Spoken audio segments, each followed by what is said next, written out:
نحمده ونصلي ونسلم على رسوله الكريم أما بعد فأعوذ بالله من الشيطان الرجيم بسم الله الرحمن الرحيم وما خلقت الجن والإنس إلا ليعبدون اللهم صل على محمد وعلى آل محمد كما صليت على إبراهيم وعلى آل إبراهيم إنك حميد مجيد اللهم بارك على محمد وعلى آل محمد كما باركت على إبراهيم وعلى آل إبراهيم إنك حميد مجيد۔ قرآن کریم کی اس آیت کریمہ میں اللہ پاک نے میرے اور آپ کے دنیا میں آنے کے مقصد کو بیان فرمایا۔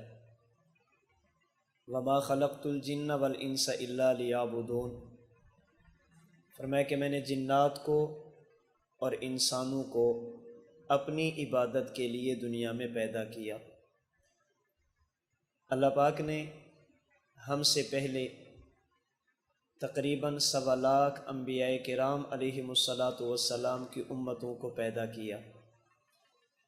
جس طرح اللہ تعالیٰ نے رسول اکرم صلی اللہ علیہ وسلم کو تمام انبیاء کا امام، تمام انبیاء کا سردار، تمام انبیاء سے افضل بنایا، تو اللہ پاک نے آپ کی امت کو تمام امتوں سے افضل اور بہتر فرمایا۔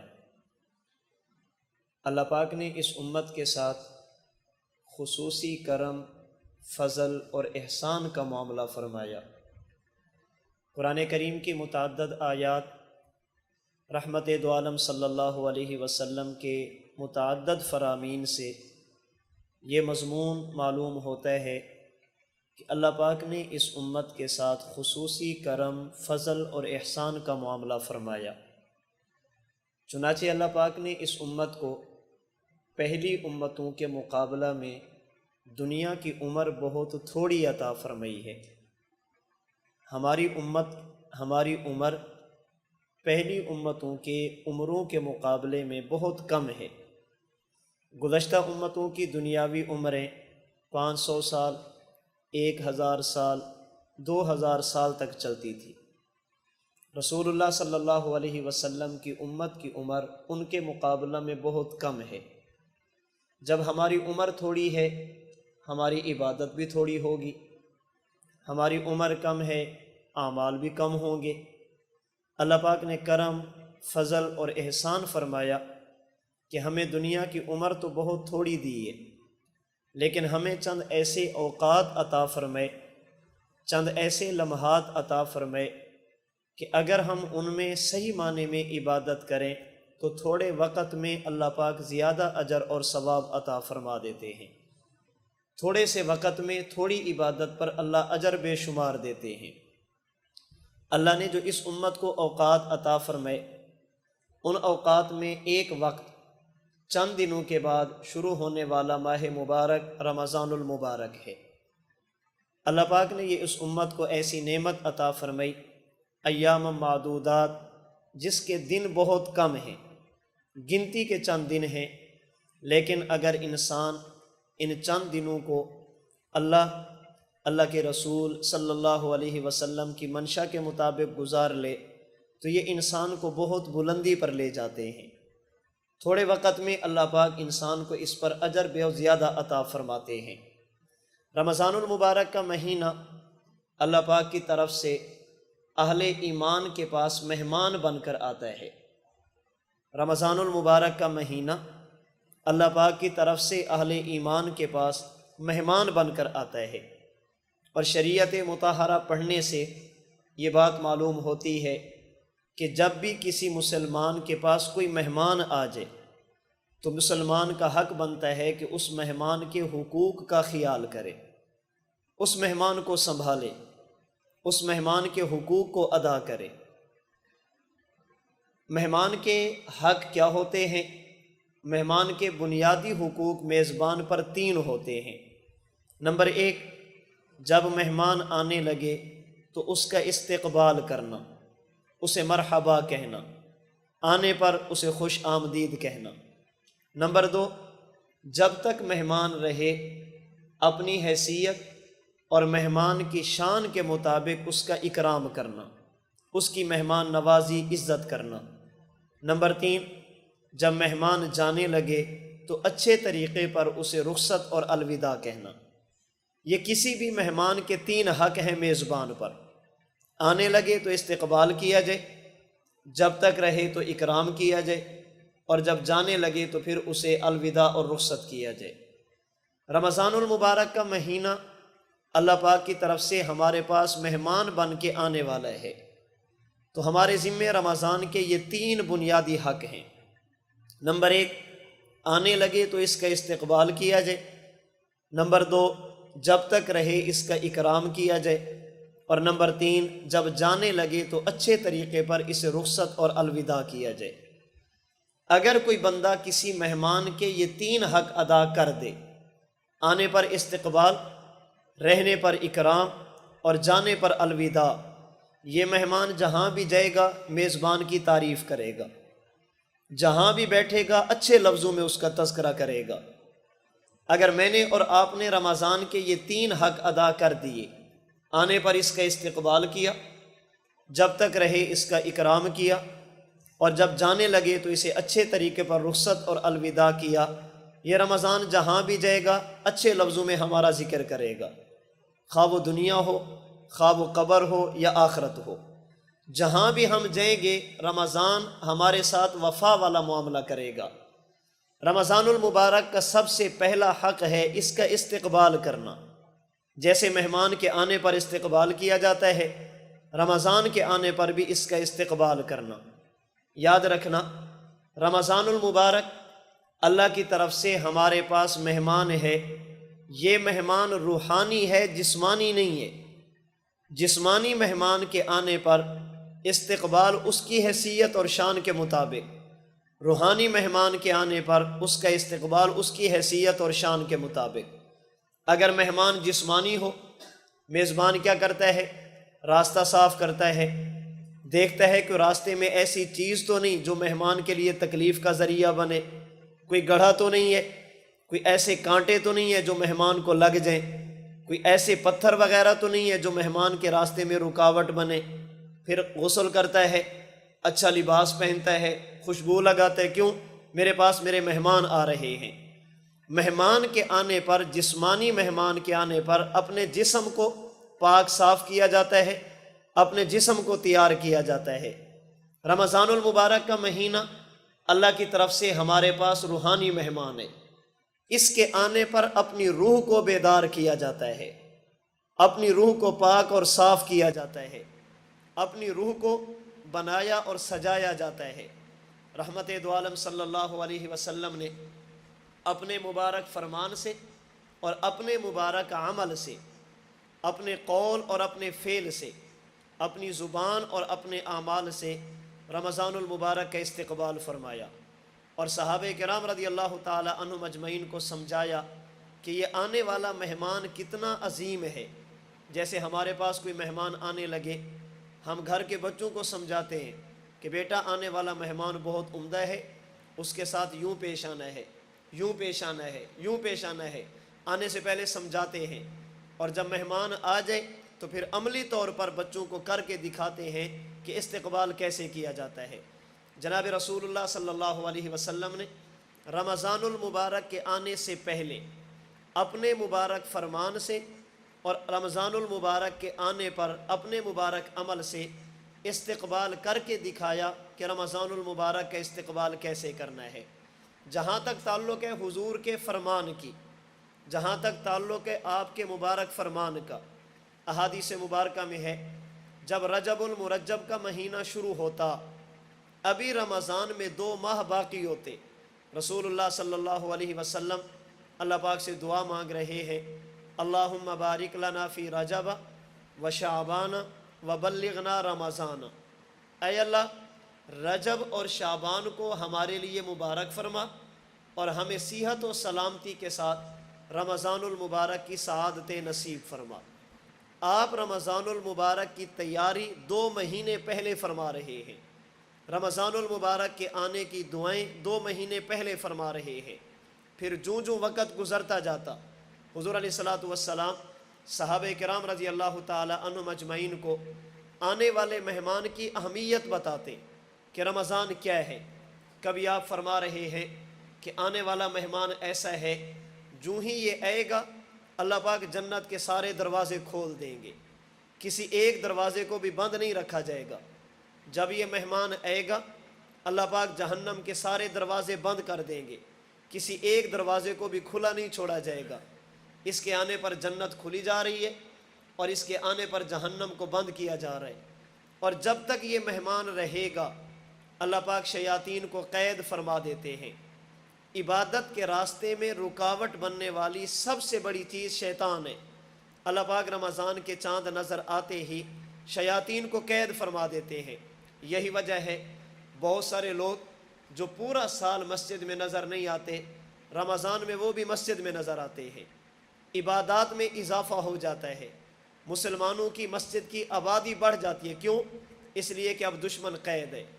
پھر بھی اگر کوئی بندہ رمضان المبارک کے مہینے میں عبادت نہ کر سکے تو پھر اس کی نفس کی شرارت، اس کی محرومی، بدقسمتی کہا جا سکتا ہے، جسے رسول اللہ صلی اللہ علیہ وسلم نے یوں فرمایا: بدبخت، بدقسمت اور محروم ہے وہ شخص جس کی زندگی میں رمضان کا مہینہ تو آئے لیکن وہ اللہ پاک سے اپنے گناہوں کی مغفرت اور بخشش نہ کرا سکے۔ پھر رسول اللہ صلی اللہ علیہ وسلم نے فرمایا جب رمضان المبارک قریب آتا ہے، شروع ہونے لگتا ہے، اللہ کی طرف سے فرشتہ آواز دیتا ہے: اے خیر کے طالب آگے بڑھ اور خیر کو کر گزر، شر کی طرف جانے والے ٹھہر جا، یہ مہینہ تو اللہ کی نافرمانی چھوڑ دے۔ حضور علیہ الصلاۃ والسلام رمضان کی اہمیت بتا رہے ہیں۔ کبھی آپ فرماتے کہ یہ آنے والا مہمان مہینہ ایسا ہے، اگر کوئی بندہ اس میں دن کا روزہ رکھے گا اللہ پاک اسے نعمتیں عطا فرمائیں گے۔ نعمتیں کیا ہیں؟ جو دعا مانگے گا اللہ قبول فرمائیں گے۔ اگر روزہ رکھنے کی وجہ سے اس کے منہ سے بدبو نکلے گی، وہ اللہ کے ہاں مشک اور عنبر سے زیادہ پاک، صاف اور عمدہ ہوگی، اللہ کے ہاں وہ زیادہ پسندیدہ ہوگی۔ اور رمضان المبارک کا روزہ رکھنے والا ایسا ہوگا کہ سمندر کی تہ میں رہنے والی مچھلیاں، جانور اور پرندے اس کے حق میں استغفار کریں گے اور روزانہ اس کے لیے جنت کو سجایا جائے گا۔ کبھی رسول اللہ صلی اللہ علیہ وسلم فرماتے ہیں: الصوم جنۃ، یہ آنے والا مہمان مہینہ ایسا ہے جو تمہارے لیے ڈھال کی طرح ہے، اگر تم اس ڈھال کو اپنے آپ پر لپیٹ لوگے ہر قسم کے شر سے، فتنے سے، آنے والی مصیبتوں سے محفوظ ہو جاؤ گے۔ کبھی حضور علیہ الصلاۃ والسلام فرما رہے ہیں رمضان المبارک کا روزہ رکھو گے اللہ تمہاری زندگی کے گزشتہ گناہوں کو معاف فرما دیں گے۔ کبھی آپ فرما رہے ہیں اگر رات کی تراویح پڑھو گے اللہ پاک تمہاری زندگی کے گزشتہ گناہوں کو معاف فرما دیں گے۔ کبھی آپ فرما رہے ہیں یہ مہینہ ایسا ہے اگر کوئی بندہ اس سے پہلے 11 مہینوں میں نفل پڑھے اللہ پاک نفل کا اجر دیں گے، اگر کوئی فرض ادا کرے اللہ پاک فرض کا اجر دیں گے۔ لیکن جب رمضان کا مہینہ آئے گا تم نفل پڑھو گے اللہ ثواب فرض کا دیں گے، اگر فرض ایک ادا کرو گے تو اللہ ثواب 70 کا عطا فرمائیں گے۔ کبھی حضور اس کی اہمیت بتا رہے ہیں کہ یہ ماہ مبارک ایسا ہے اگر کوئی بندہ اس مہینے میں اپنے حلال کی کمائی سے کسی روزے دار کا ایک روزہ افطار کروائے گا اللہ پاک اس کے گناہوں کو معاف فرما دیں گے، اسے جہنم سے آزاد فرما دیں گے، اور جتنا اجر و ثواب اللہ روزے رکھنے والے کو دیں گے اتنا اجر و ثواب اللہ افطار کرانے والے کو بھی دیں گے۔ صحابہ عرض کرتے ہیں یا رسول اللہ ہم میں سے ہر بندے کے پاس اتنی گنجائش نہیں کہ وہ روزے دار کا روزہ افطار کرا سکے۔ آپ نے فرمایا اس کا مطلب یہ نہیں کسی کو پیٹ بھر کے کھلا دو، پیٹ بھر کے پلا دو، اگر تمہارے پاس اتنی گنجائش ہے کہ کسی کو کھجور کا ایک دانہ دے سکتے ہو، پانی کا ایک گھونٹ دے سکتے ہو، لسی کا ایک گھونٹ دے سکتے ہو، اپنی حیثیت کے مطابق ایک کھجور، پانی کا ایک گھونٹ، دودھ کا ایک قطرہ تم دو گے اللہ پاک جو 3 اجر اور ثواب، گناہوں کی بخشش، جہنم سے آزادی اور مکمل روزے کا اجر جیسے مالداروں کو عطا فرمائیں گے اللہ پاک تم غرباء کو بھی مکمل اجر و ثواب عطا فرما دیں گے۔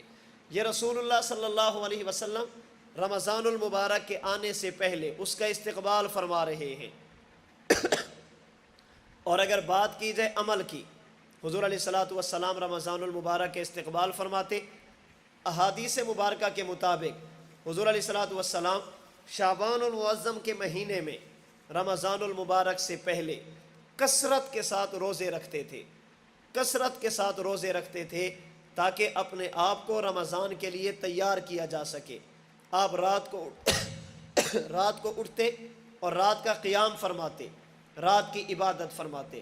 تو رمضان المبارک کا سب سے پہلا حق اس کا استقبال کرنا، اپنی روح کو بیدار کرنا، اس کے آنے سے پہلے اپنی عبادات میں اضافہ کرنا۔ پھر جس طرح میں نے گزارش کی ہے، مہمان کے آنے پر صرف اپنے آپ کو بنایا اور سجایا نہیں جاتا، صرف راستے میں چونے نہیں بچھائے جاتے، یہ بھی دیکھا جاتا ہے کہ راستے میں کوئی رکاوٹ تو نہیں ہے، ایسی چیز تو نہیں ہے جس کی وجہ سے مہمان کو آنے میں تکلیف ہو، کوئی ایسا مسئلہ تو نہیں ہے کہ مہمان آئے اور اس رکاوٹ کی وجہ سے واپس چلا جائے، یا ہمارے پاس آئے لیکن جو رحمتیں اور برکتیں ہم سمیٹنا چاہتے ہیں وہ حاصل نہ ہوں۔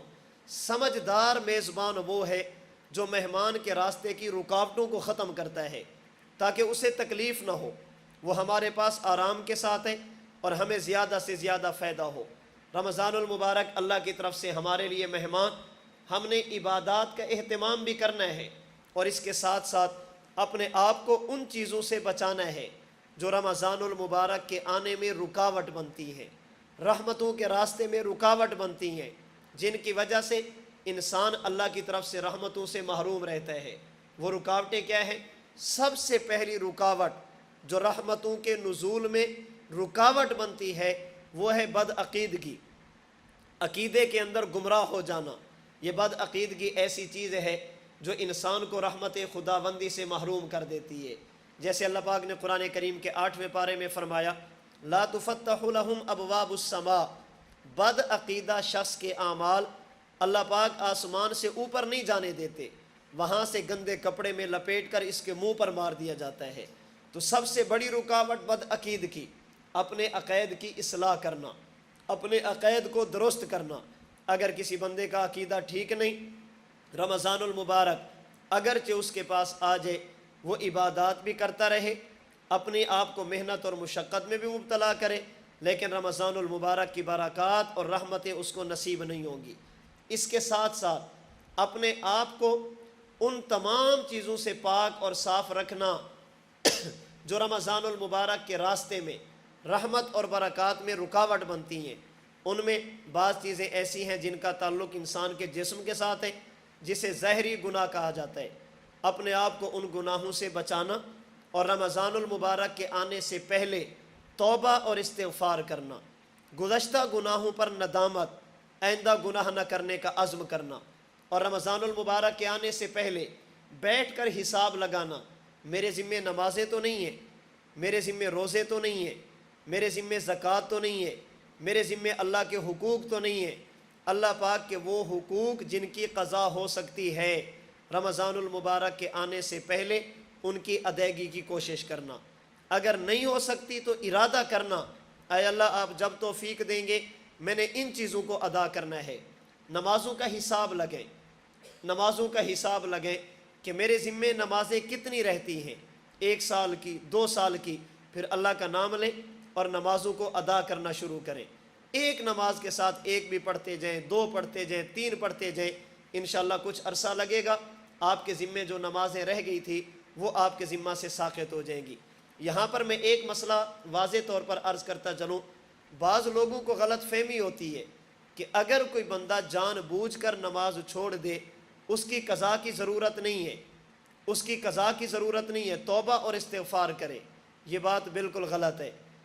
جس طرح بھول کر نماز رہ جائے اس کی قضا ضروری، اگر کوئی بندہ سو جائے اور نماز رہ جائے اس کی قضا ضروری، اگر کوئی بندہ جان بوجھ کر نماز چھوڑ دے تو اس کی قضا بھی ضروری ہوگی۔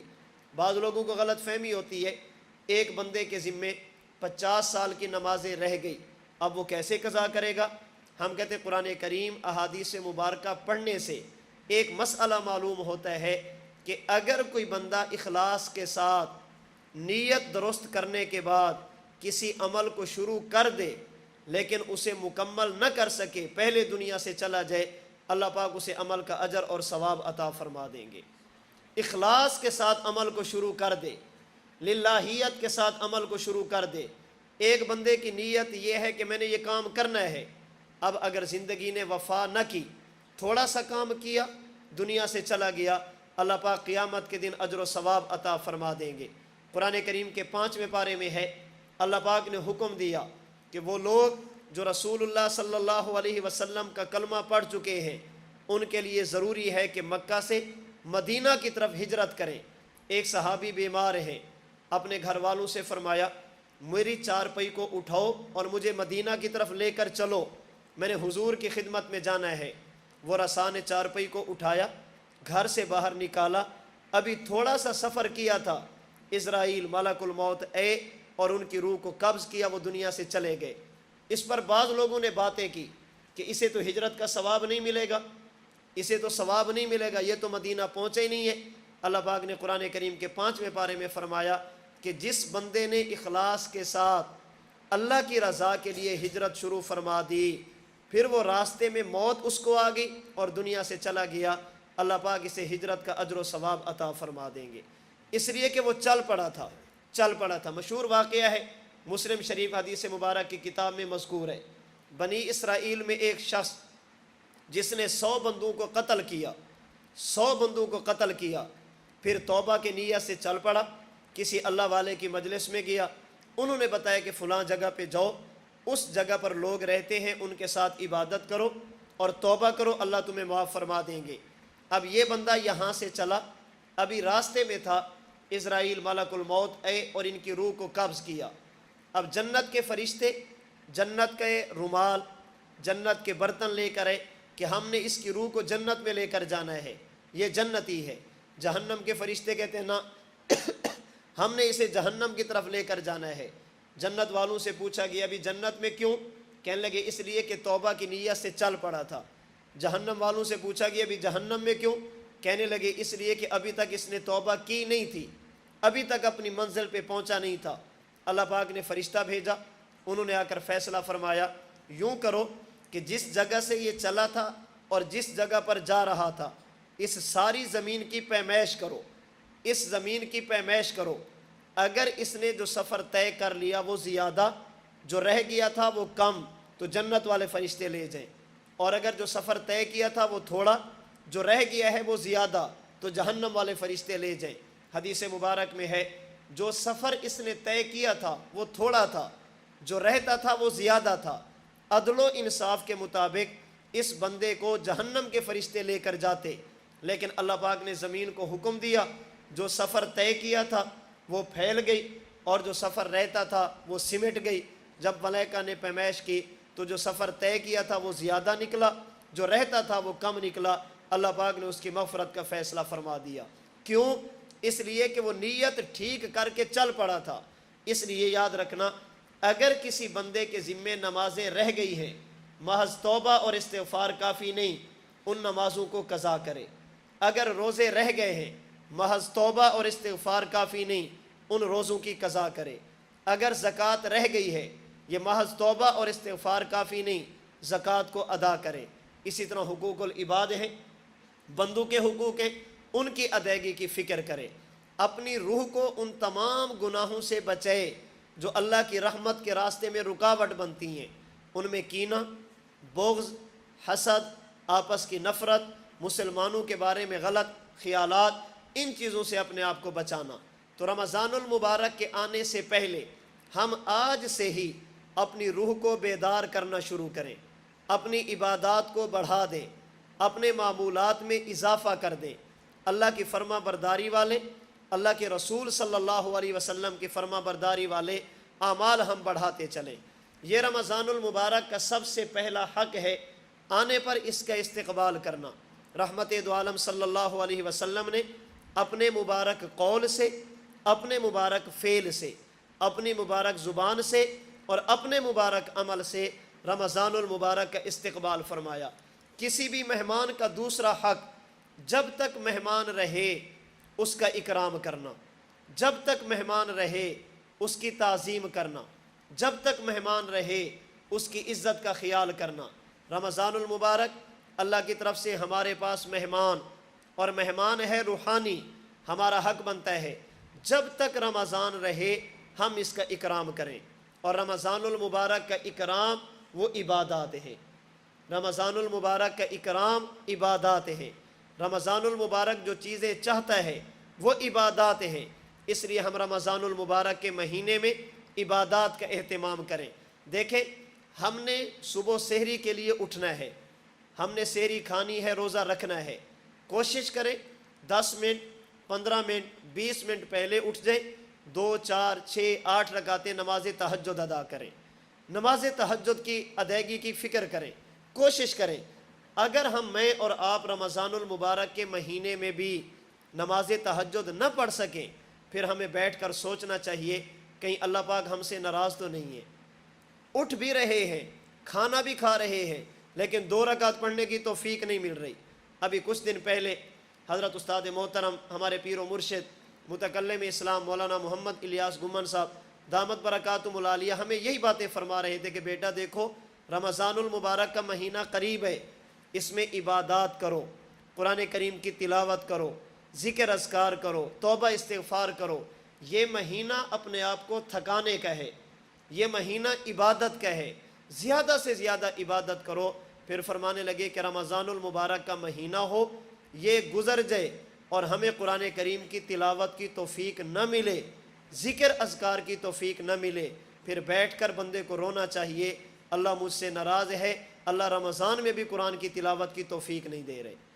اس پر بندہ یہ نہ کہے کہ میرا کمال ہے میں نہیں کر رہا، اس پر بندے کو سوچنا چاہیے کہ یہ اللہ پاک کی ناراضگی ہے، اللہ پاک مجھ سے ناراض ہے جو اللہ پاک اس مہینے میں بھی مجھے عبادت کی توفیق نہیں دے رہے۔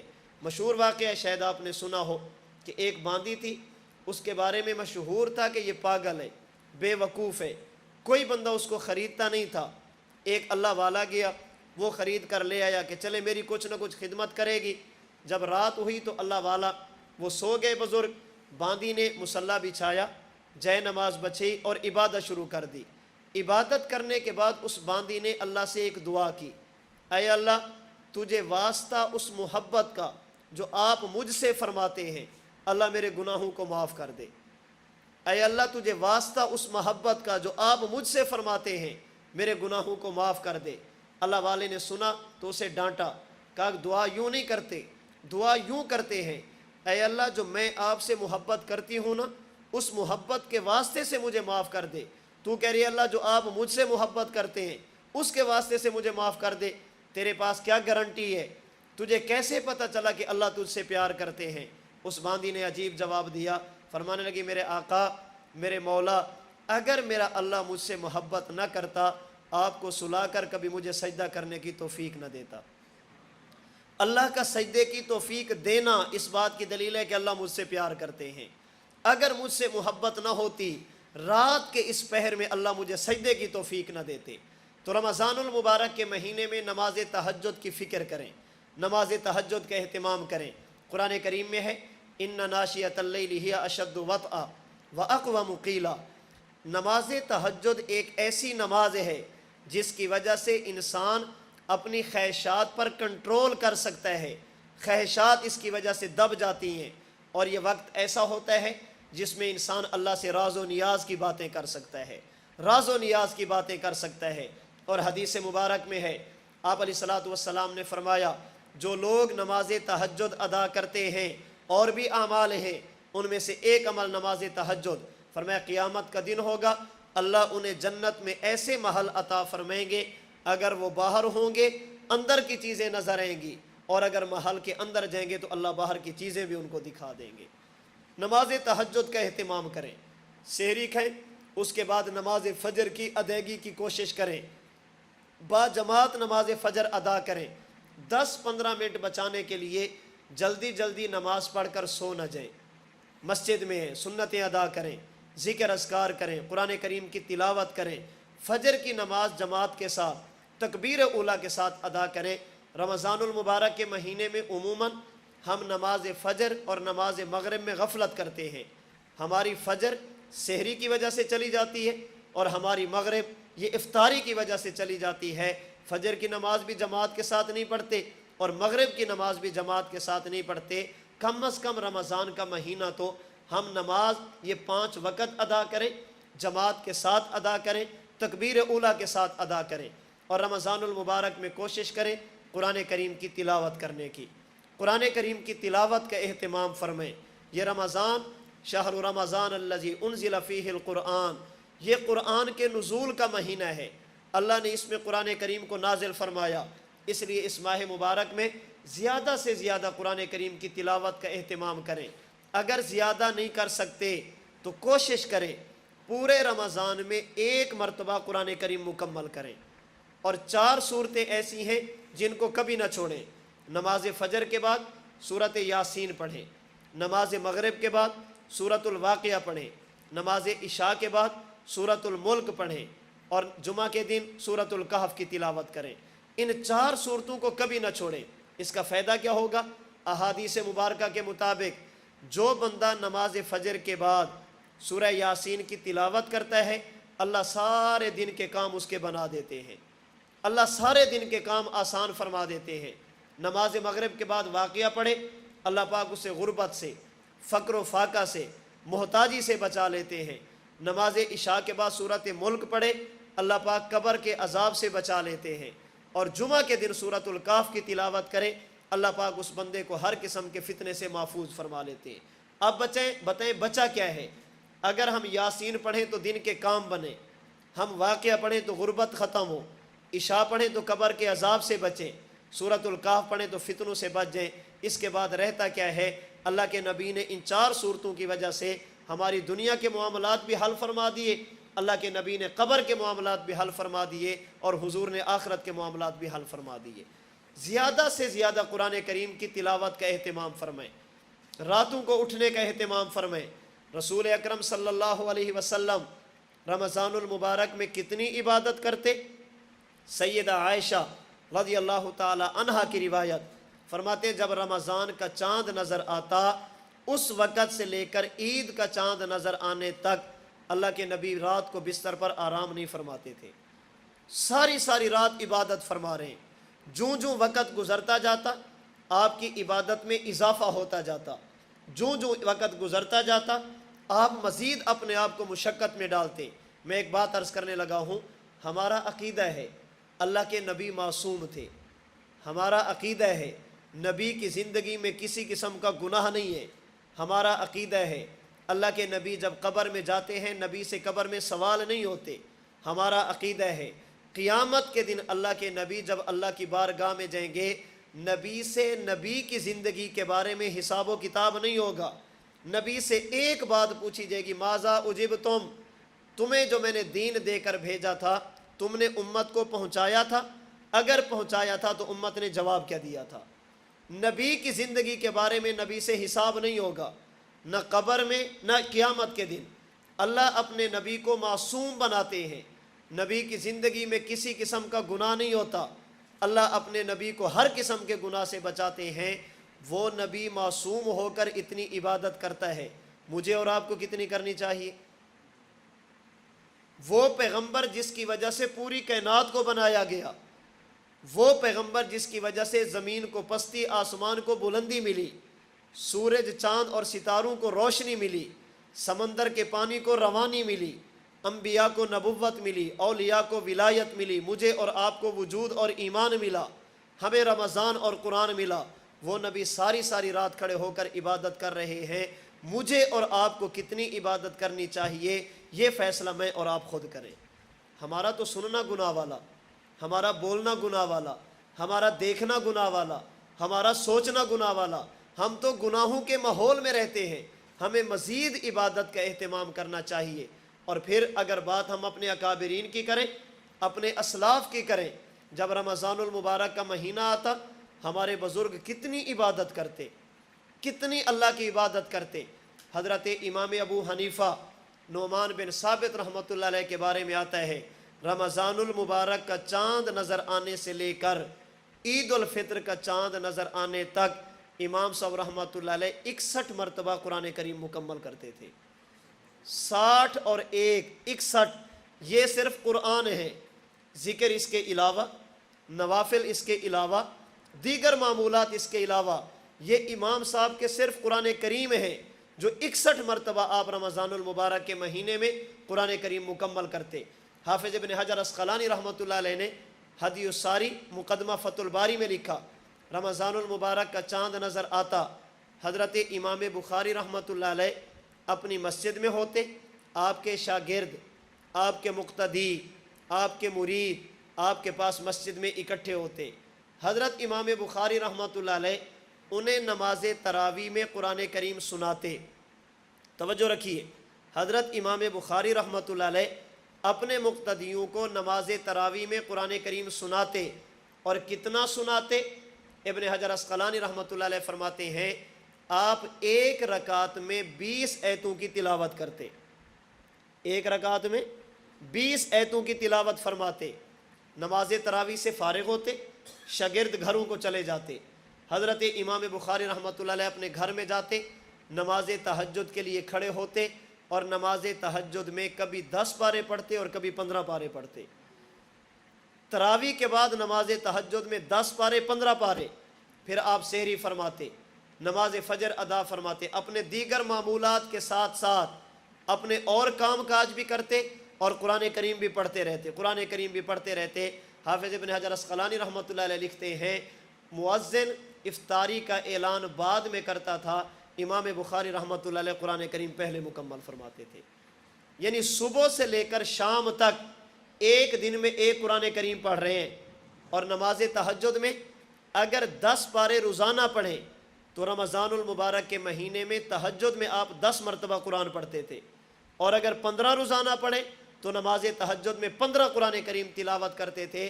آپ 10 لگا لیں، امام بخاری نماز تہجد میں اور اس کے بعد دن کے وقت رمضان کے مہینے میں 40 مرتبہ قرآن کریم مکمل فرماتے، اور نماز تراویح میں کتنا پڑھتے؟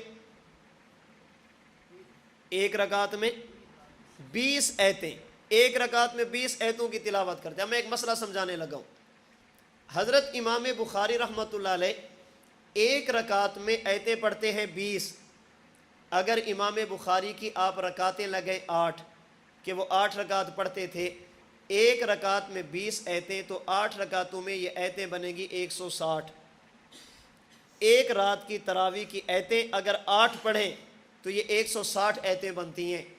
30 راتیں تک امام بخاری روزانہ 160 آیتیں پڑھتے رہیں تو یہ پورے مہینے کی نماز تراویح کی آیتیں بنتی ہیں 4800۔ اس کا معنی یہ کہ امام بخاری کا قرآن کریم تراویح میں مکمل نہیں ہو رہا۔ اگر 8 پڑھیں تو نماز تراویح میں قرآن مکمل نہیں ہے، اور اگر امام بخاری ایک رکعت میں آیتیں پڑھیں 20 اور رکعتیں بھی پڑھیں 20، ایک رات کی آیتیں بنتی ہیں 400، اور اگر 30 راتوں تک یوں چلتے رہیں تو یہ 30 راتوں کی آیتیں بنتی ہیں 12000۔ اس کا معنی یہ ہے کہ امام بخاری رحمۃ اللہ علیہ تقریباً 2 مرتبہ قرآن کریم تراویح میں مکمل فرماتے۔ اور مسئلہ یہی ہے اگر کوئی بندہ نماز تراویح میں قرآن آہستہ پڑھتا ہو، زبان کا مسئلہ ہو، اس کے لیے سنت یہ ہے کہ کم از کم 1 مرتبہ قرآن کریم مکمل کرے، اور اگر کسی بندے کی رفتار ٹھیک ہو، زبان چلتی ہو، اس کا حق بنتا ہے کہ 2 مرتبہ قرآن کریم مکمل کرے۔ تو کیا خیال ہے، امام بخاری تہجد میں 10 قرآن پڑھ رہے ہیں، دن کے اندر رمضان میں 30 قرآن پڑھ رہے ہیں، تو تراویح میں 1 بھی نہیں پڑھتے ہوں گے؟ اس کا معنی یہ کہ امام بخاری تراویح 20 رکعت پڑھتے تھے، 8 نہیں پڑھتے تھے۔ یہی مسئلہ ہے شریعت کا، یہی مسئلہ ہے رمضان المبارک میں تراویح کی رکعتیں 20، اللہ کے رسول صلی اللہ علیہ وسلم نے 20 پڑھی ہیں۔ مصنف ابن ابی شیبہ کی حدیث، سنن الکبریٰ بیہقی کی حدیث، مسند عبد بن حمید کی حدیث، تاریخ جرجان کی حدیث، اللہ کے نبی نے نماز تراویح کی رکعتیں 20 پڑھی ہیں۔ حضرت عمر، حضرت عثمان، حضرت علی المرتضیٰ، حضرت عبداللہ بن مسعود، حضرت ابی بن کعب رضی اللہ عنہم اجمعین، یہ ائمہ تھے جو نماز تراویح پڑھانے والے۔ ان کے دور میں بھی تراویح 20 رکعت پڑھی جاتی تھی۔ اس لیے جس طرح ہم روزہ رکھتے ہیں اور پورا رکھتے ہیں، ادھورا نہیں رکھتے، ہمیں چاہیے کہ ہم رمضان المبارک کے مہینے میں نماز تراویح پڑھیں اور پوری پڑھیں، اور پوری تراویح 20 رکعت ہے، 20 تراویح سے کم نہیں پڑھنی۔ تو یہ حضرات وہ ہیں جو قرآن کریم کی اتنی تلاوت کرتے. امام صاحب 61 مرتبہ قرآن کریم، اور امام بخاری تقریباً 42 مرتبہ قرآن کریم رمضان المبارک کے مہینے میں مکمل کر رہے ہیں. ہمارے ایک چکوال کے دوست ہیں، وہ ایک دن فرمانے لگے کہ مولانا میں یہ بات پڑھتا بھی تھا، سنتا بھی تھا، بیان بھی کرتا تھا کہ امام صاحب رحمۃ اللہ علیہ ساری رات کھڑے ہو کر قرآن پڑھتے تھے، امام بخاری ساری رات کھڑے ہو کر قرآن پڑھتے تھے، لیکن ذہن میں ایک سوال آتا تھا، دل میں ایک خیال ابھرتا تھا، یار یہ ساری رات عبادت کرتے تھے، تھکتے نہیں تھے؟ انہیں تھکاوٹ نہیں ہوتی تھی؟ انہیں نیند نہیں آتی ہوگی؟ اکتاہٹ نہیں ہوتی ہوگی؟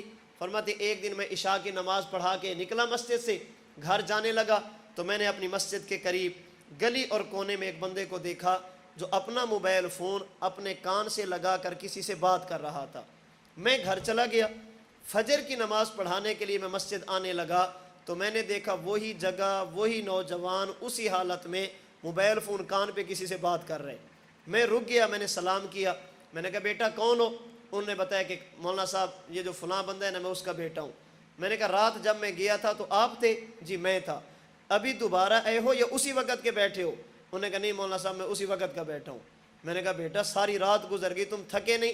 کہنے لگے کہ آج کافی عرصے بعد میرے دوست کا فون آیا ہے، اور مولانا صاحب آپ کو تو پتہ ہے جب دوست مل جائیں تو تھکاوٹیں ختم ہو جاتی ہیں، جب دوست سے رابطہ ہو جائے پھر تھکاوٹیں اور نیندیں ختم ہو جاتی ہیں. فرماتے میرے دل نے اس بات کو قبول کیا، مجھے بات سمجھ آ گئی، آج کا نوجوان اگر ساری رات اس موبائل کو استعمال کرے اسے تھکاوٹ کا احساس نہیں ہوتا. امام ابو حنیفہ ساری رات قرآن پڑھتے تھے تو انہیں بھی تھکاوٹ کا احساس نہیں ہوتا تھا. کیوں؟ اس لیے کہ ہمیں یہ محبوب، انہیں قرآن محبوب، ہم نے اسے دوست بنایا، انہوں نے اللہ کو دوست بنایا. اور مسئلہ یہ ہے، اصول یہ ہے، جب پسند کی چیزیں مل جائے نا پھر باتیں کرنے کا دل کرتا ہے، جب محبوب مل جائے پھر تھکاوٹیں ختم ہو جاتی ہیں. انہوں نے محبوب بنایا قرآن کو، محبوب بنایا اللہ کو، محبوب بنایا اللہ کے نبی کو. ساری رات کھڑے ہیں، عشاء کے وضو سے فجر کی نماز پڑھ رہے ہیں. آج یہ لوگوں کو کیوں سمجھ نہیں آ رہی؟ ہم جس ماحول میں رہتے ہیں یہ گناہ کا ماحول ہے، فحاشی کا ماحول ہے، عریانی کا ماحول ہے. ہمیں یہ تو سمجھ آئے گا، کسی کا نفل پڑھنا سمجھ نہیں آئے گا، یہ تو سمجھ آئے گا تلاوت کرنا سمجھ نہیں آئے گا. اگر کوئی بندہ ساری رات موبائل فون استعمال کرے، کوئی بندہ یہ نہیں کہتا یار اس کو نیند نہیں آتی، اس کے گھر والے نہیں ہیں، اس کی بیوی بچے نہیں ہیں، ان کے حقوق نہیں ہیں. کیوں؟ اس لیے کہ ہمیں یہ سمجھ آ گیا. اور اگر ہم یہ کہیں امام ابو حنیفہ نے 40 سال تک عشاء کے وضو سے فجر کی نماز ادا کی، کہتے تھکتے نہیں تھے، نیند نہیں آتی تھی، سوتے نہیں تھے؟ بابا جب بندے کو پسند کی چیزیں مل جائیں پھر تھکاوٹیں ختم ہو جاتی ہیں، نیندیں ختم ہو جاتی ہیں. امام صاحب رحمۃ اللہ علیہ کو قرآن سے پیار، امام بخاری کو قرآن سے پیار، اللہ اور اللہ کے رسول سے پیار تھا. وہ ساری رات کھڑے ہو کر بھی عبادت کرتے تھے، انہیں تھکاوٹ کا احساس نہیں ہوتا تھا. تو ہم رمضان المبارک کا اکرام کریں، قرآن کریم کی تلاوت کریں، رسول اکرم صلی اللہ علیہ وسلم پر درود پاک پڑھیں. بالخصوص اللہ کے رسول صلی اللہ علیہ وسلم نے 4 چیزوں کا حکم دیا، ہم ان پر عمل کرنے کی کوشش کریں. نمبر 1 پہلا کلمہ طیبہ، نمبر 2 استغفار، نمبر 3 اللہ پاک سے جنت کا سوال، اور نمبر 4 جہنم سے پناہ. یہ 4 کام اس مہینے میں کثرت کے ساتھ کرنے ہیں، کثرت کے ساتھ کرنے ہیں. اگر اکٹھے کہنا چاہیں تو ایک ہی جملے میں کہہ سکتے ہیں لا الہ الا انت نستغفرک ونتوب الیک نسألک الجنہ ونعوذ بک من النار. اللہ ہم تیرے علاوہ کسی کو معبود نہیں سمجھتے، ہم تیرے علاوہ کسی کو سجدہ نہیں کرتے، ہم تیرے علاوہ کسی کو خالق مالک اور رازق نہیں مانتے. لا الہ الا انت، ہمارا سب کچھ تو ہے. نستغفرک ونتوب الیک، اے اللہ ہم گزشتہ گناہوں پر معافی مانگتے ہیں، آئندہ گناہ نہ کرنے کا ارادہ کرتے ہیں.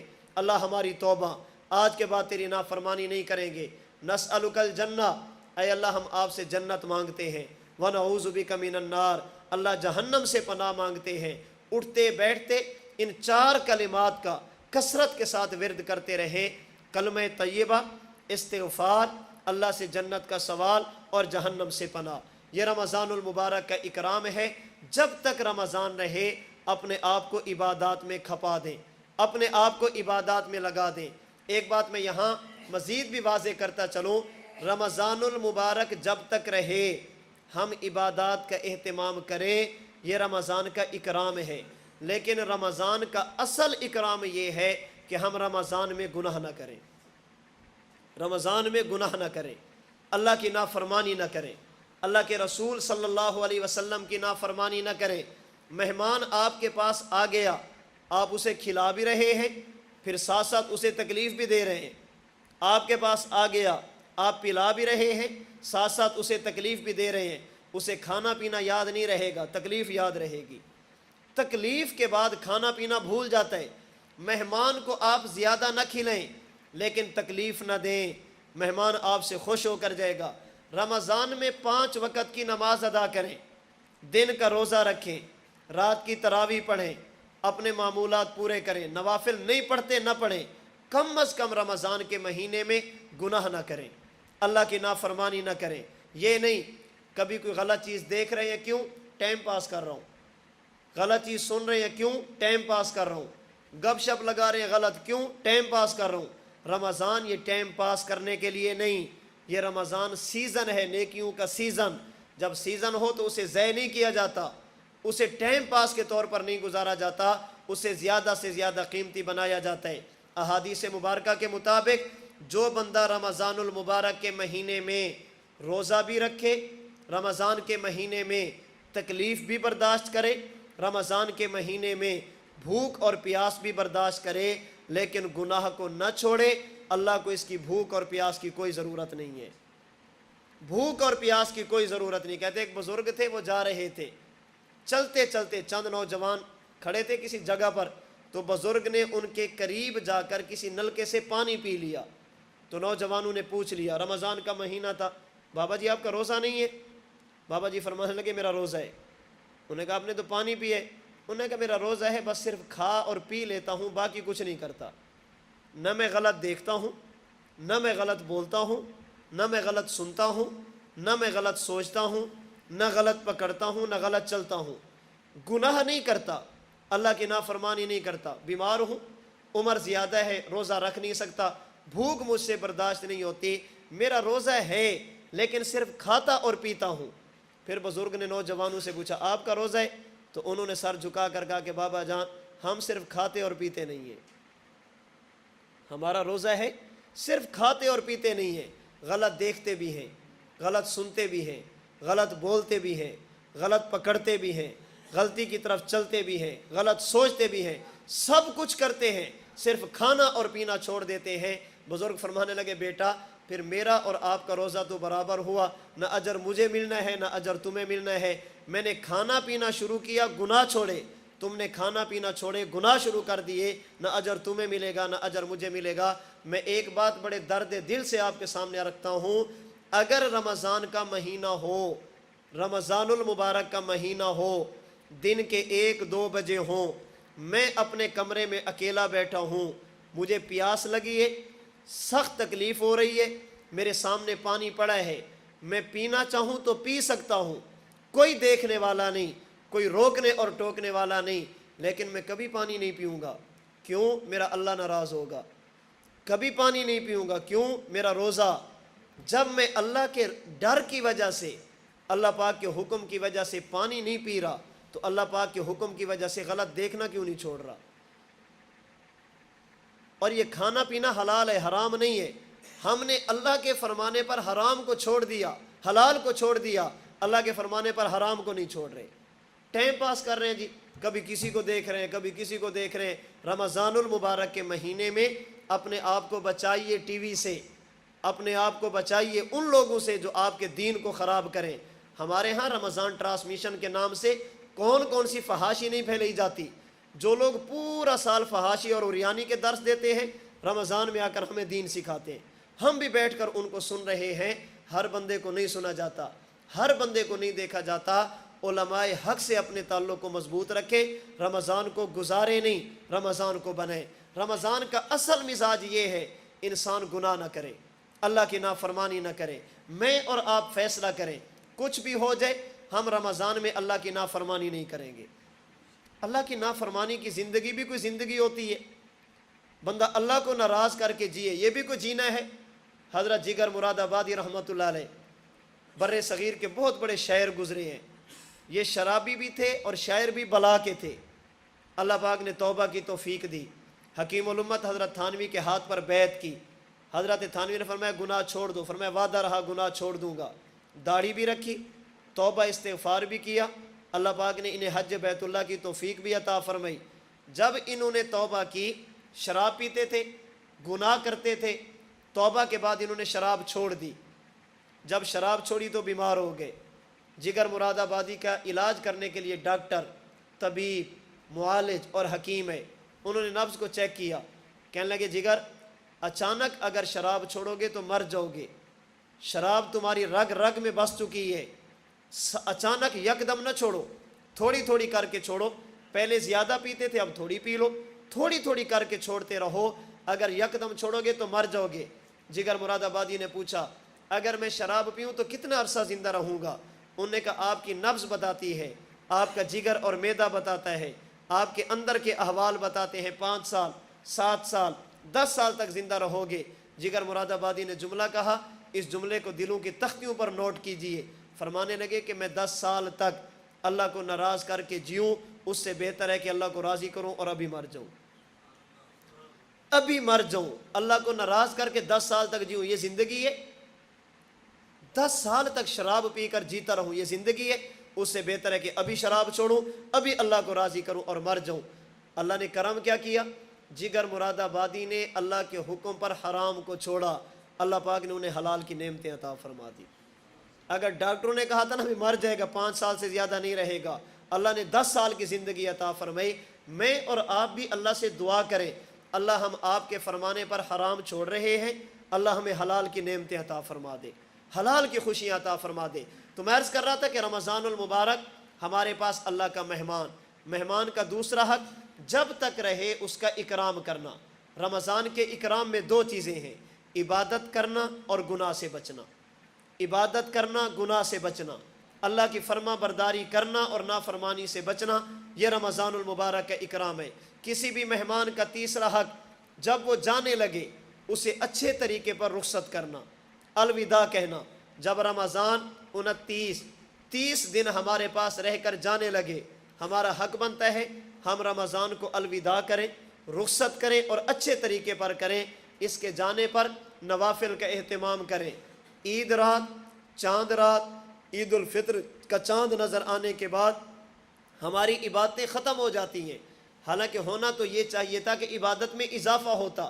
حدیث مبارک کے مطابق جو بندہ چاند رات عبادت کرے گا، نمبر 1 اللہ پاک اس کی دعاؤں کو قبول فرمائیں گے، اس رات اللہ دعاؤں کو رد نہیں فرماتے۔ نمبر 2 اللہ پاک اس بندے کے دل کو فتنوں سے محفوظ فرمائیں گے، اللہ اس کے دل کو مردہ نہیں ہونے دیں گے۔ یہ چاند رات عبادت کی رات ہے، لیکن ہمارے ہاں ہوتا کیا ہے؟ پورا مہینہ عبادت کی، روزہ بھی رکھا، تراویح بھی پڑھی، قرآن کریم کی تلاوت بھی کی، اللہ نے توفیق دی تو اعتکاف میں بھی بیٹھ گئے۔ جو ہی چاند نظر آیا ہم سیدھا بازار میں، جو ہی چاند نظر آیا ہم شاپنگ کے لیے گئے، وہاں پر جا کر ساری رات بد نظری کر کے گناہوں کے ماحول میں رہ کے ہم پورے مہینے کی عبادت کو ضائع کر کے آ جاتے ہیں۔ کوشش کریں رمضان کا چاند نظر آنے سے پہلے اپنی شاپنگ کریں، اپنے کپڑے ضرورتیں پہلے خرید لیں، جوتے ضرورتیں پہلے خرید لیں، ضرورت کی چیزیں رمضان میں کم سے کم بازار جائیں، رمضان مسجد میں گزاریں، زیادہ سے زیادہ وقت مسجد کو دیں۔ عید والی رات عبادت کی بجائے بازار کی طرف جانا اور وہاں پر جا کر گناہ کے ماحول میں رہنا، یہ اپنی ساری عبادات کو ضائع کرنے والی بات ہے۔ اس رات عبادت کر کے رمضان کو اچھے طریقے پر رخصت کیا جائے۔ اگر میں نے اور آپ نے رمضان کے ان 3 حقوق کا خیال کیا، آنے پر استقبال کیا، اپنی روح کو بیدار کیا، عبادات کے لیے تیار کیا۔ نمبر 2 جب تک رمضان رہے ہم نے عبادات بھی کی، اپنے آپ کو گناہوں سے بھی بچایا۔ نمبر 3 جب یہ جانے لگے اچھے طریقے پر اسے رخصت کیا تو یہ رمضان جہاں بھی بیٹھے گا اچھے لفظوں میں ہمارا تذکرہ کرے گا، دوبارہ آنے کا دل کرے گا۔ اگر مہمان کا خیال کیا جائے نا تو مہمان کا دل کرتے دوبارہ جاؤں، یہ لوگ بہت اچھے ہیں۔ اگر میں نے اور آپ نے رمضان کے حقوق کو ادا کیا، یہ بار بار ہمارے پاس آئے گا۔ اللہ مجھے اور آپ کو بار بار یہ سعادتیں عطا فرمائیں گے۔ اور اگر مہمان کے حقوق کا خیال نہ کیا جائے، وہ کہتے ہیں چھوڑو یار ان کے پاس نہیں جانا، ان کو تو پتہ نہیں کہ مہمان کیا ہوتا ہے، رمضان پھر ہمارے پاس نہیں آئے گا۔ اگر آئے گا تو رحمتیں اور برکتیں اس سے میں اور آپ محروم ہوں گے۔ احادیث مبارکہ کے مطابق یہ رمضان جو بندہ اس کے ساتھ وفا کرے گا، اس کے یہ 3 حق ادا کرے گا، یہ روزے دار جب قبر میں پہنچے گا، عدالت منکر اور نکیر کی لگے گی، یہ ان کو اس روزے دار کے قریب نہیں آنے دے گا۔